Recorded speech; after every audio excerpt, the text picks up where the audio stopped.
తమ్ముళ్ళు మీరు చూశారు కోడి కత్తి పార్టీ ఏం చేస్తా ఉందో.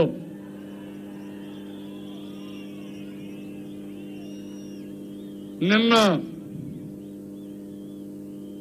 వైఎస్ వివేకానంద రెడ్డి హత్య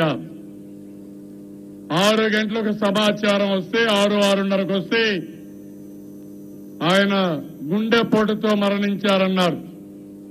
నేను కూడా బాధపడ్డా, సంతాపం తెలియజేశా, కండోలెన్స్ ఇచ్చా.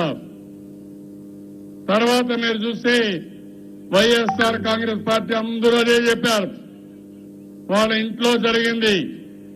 జరిగిన తర్వాత ఈ మాటే చెప్పారు. 9:15 సాక్షి టీవీ వాళ్ళ ఇంట్లో ఒక బాధాకరమైన సంఘటన జరిగింది. వివేకానంద రెడ్డి గారు హార్ట్ అటాక్ తో చనిపోయారని 9 గంటలకు కూడా చెప్పారు.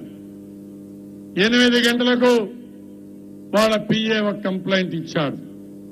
ఆ కంప్లైంట్ ప్రకారం మీరు ఒకసారి చూడాలి ఈ ఇష్యూను మాత్రం. ఒక దుర్మార్గులు ఎంత దౌర్జన్యంగా ప్రవర్తిస్తారో, మానవత్వం లేని మనుషులుగా ప్రవర్తిస్తారో ఇది ఒక ఉదాహరణ మాత్రం. 5:30కు పిఏ వెళ్తాడు, తలుపు కొడితే తలుపు తీయరు. 6 గంటల ప్రాంతంలో వాళ్ళ సర్వెంట్ వస్తుంది. ఆవిడొచ్చి పని మనిషి వచ్చి ఇంకా తలుపు తీయాలంటే వీళ్ళు ఎన్నికెళ్ళకుండా వాచ్మెన్ తో కలిసి వెనకాల తలుపు తెరిచుంటే లోపలికి వెళ్తారు. బాత్రూమ్ లో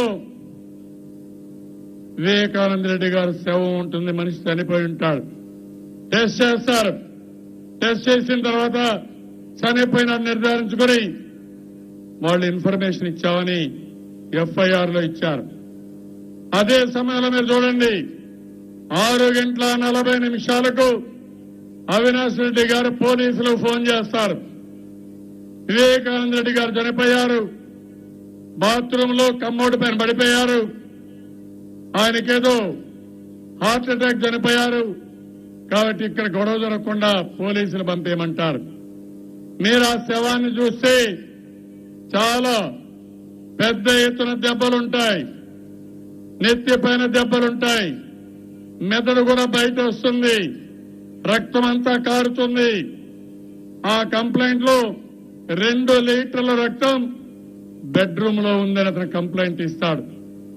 నేను అడుగుతున్నా మిమ్మల్ని అందరినీ, ఎవరైనా ఈ ఫోటోలు చూస్తే మనిషి హార్ట్ అటాక్ వస్తే రక్తం వస్తుందా తమ్ముళ్ళు తలలో అని మిమ్మల్ని అడుగుతున్నా. ఏం తమ్ముళ్ళు వస్తుందా అని మిమ్మల్ని అడుగుతున్నా. అలాంటిది పోలీసుల్ని పిలిచి పోలీసులకు చెప్పకుండా శవాన్ని తీసుకొచ్చి బెడ్రూమ్ లో పెడతారు, తలకు కట్లు కడతారు.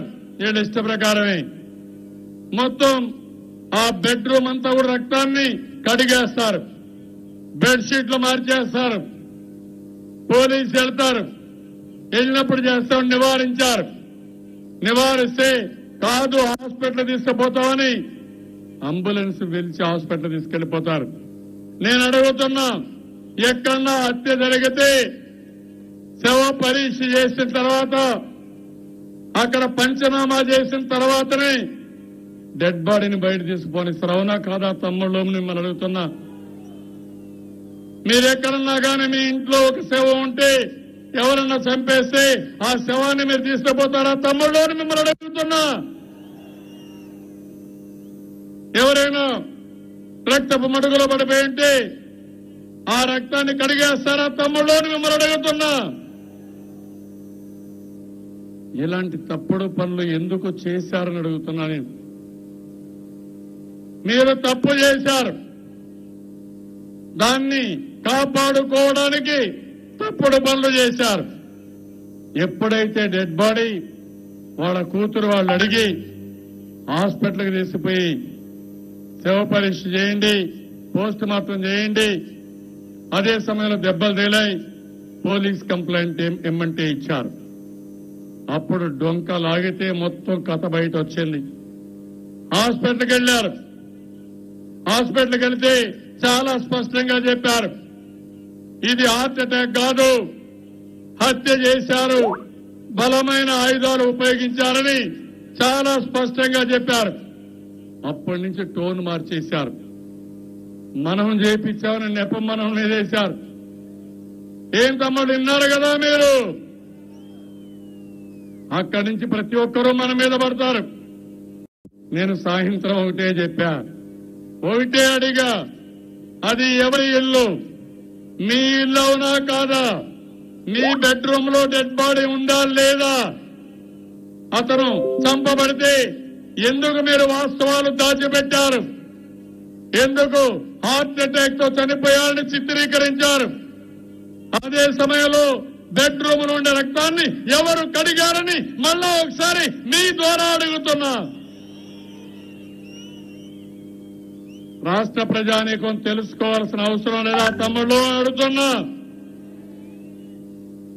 అంటే మీ ఇష్టానుసారంగా మనుషులు చంపి కడాన మీ చిన్నాన్నని మానవత్వం లేకుండా మనుషులు దెబ్బపడితే కనీసం ప్రాపర్ ఇన్వెస్టిగేషన్ చేసి దోషుల్ని బయటకు తీసుకురాకుండా దోషుల్ని కాపాడే పరిస్థితి తీసుకొచ్చారు. చట్టాన్ని మీ చేతికి తీసుకున్నారు, చట్టాన్ని ఉల్లంఘించారు, ఇష్టానుసారంగా ప్రవర్తించారు, సాక్ష్యాల్ని పూర్తిగా కనపడనీయకుండా తారుమారు చేసేశారు. ఈరోజు ఇది చేశారంటే వీళ్ళు శిక్షార్హులని చెప్పి నేను మీకు తెలియజేస్తున్నా. పోలీసులు ఈ కేసుని ఎస్టాబ్లిష్ చేయాల్సిన అవసరం ఉంది. దోషులు ఎంత గొప్ప వాళ్ళైనా కఠినంగా శిక్షించాలని ఈ తిరుపతి సభలో పోలీసులు కూడా కోరుతున్నా. ఎన్నికలున్నాయి, ఇప్పుడు అంటారు సిబిఐ అంటారు. అంటే వీళ్ళ ఉద్దేశం తమ్ముళ్ళు, కోడి కత్తు case CBI, Vivekananda Reddy case CBI. ఎందుకు? వీళ్ళకు అనుకూలమైన ప్రభుత్వం ఉంది కాబట్టి వీళ్ళు రక్తం కడిగేసిన సాక్ష్యాలను తారుమారు చేసిన వీళ్ళకొక వ్యక్తి ఉన్నాడు, కాపలాదారుడు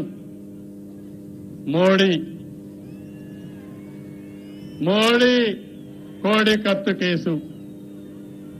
ఇప్పుడు వివేకానంద రెడ్డి గారి హత్యను కూడా నీరుగార్చాలని, అది జరగదు.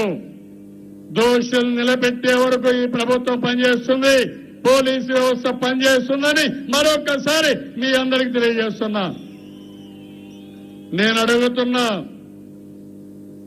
వివేకానంద రెడ్డి గారిని ఎవరు చంపారో రాష్ట్రానికి తెలియాల్సిన అవసరం ఉందా లేదా అని మిమ్మల్ని అడుగుతున్నా. ఎవరు మొదటిసారి చూశారు? ఎవరు పోలీసులకు ఫిర్యాదు చేశారు? ఎవరు సాక్ష్యాల్ని కనుమరుగు చేశారు? ఎవరు హత్యని హార్ట్ అటాక్ అని చిత్రీకరించారు? ఎవరు ఆ రూమ్ లో రక్తాన్ని మొత్తం కడిగేశారు? సాయంత్రం మళ్ళా ఒక లెటర్ తీసుకొచ్చారు. ఆ లెటర్ మీరు చూస్తే పోలీసు నిన్న రిలీజ్ చేశారు. అక్కడ ఆ లెటర్ లో డ్రైవర్ని తొందరగా రమ్మన్నాను, తొందరగా రమ్మంటే కోపంతో నన్ను చంపబోతున్నాడు, అతి కష్టం మీద లెటర్ రాశారని మళ్ళా ఒక లెటర్ వచ్చింది. ఏం తమ్ముళ్ళు, ఎన్ని డ్రామాలు ఎక్కడి నుంచి వచ్చాయో నాకైతే అర్థం కావడం లేదు. డిటెక్టివ్ పిక్చర్ లో కూడా ఏ మార్గం ఉండదు, ఉంటుందా? అదే పులివెందల రాజకీయం తమ్ముళ్ళు, మీరు గుర్తుపెట్టుకోవాల్సిన అవసరం ఉంది. నేను అందుకని రాష్ట్రంలో ఉండే కార్యకర్తలు మీరు గుర్తుపెట్టుకోవాలి, ఊరూరు చెప్పాలి, దోషులు నిలదీయాలి. అపోజిషన్ పార్టీలో ఉంటేనే మీరు ఈ విధంగా ప్రవర్తిస్తున్నారు. మీరు గాని ఎప్పుడన్నా గాని ఎక్కడన్నా గాని తెలియకుండా ఒక 10 సీట్లు ఎక్కువ వస్తే ఈ రాష్ట్రాన్ని ఏం చేస్తారు తమ్ముళ్ళు? ఏ ఊర్లైనా మర్డర్ జరిగితే ఇంకా అతి లేదు, గతి లేదు. రావణాసురుడి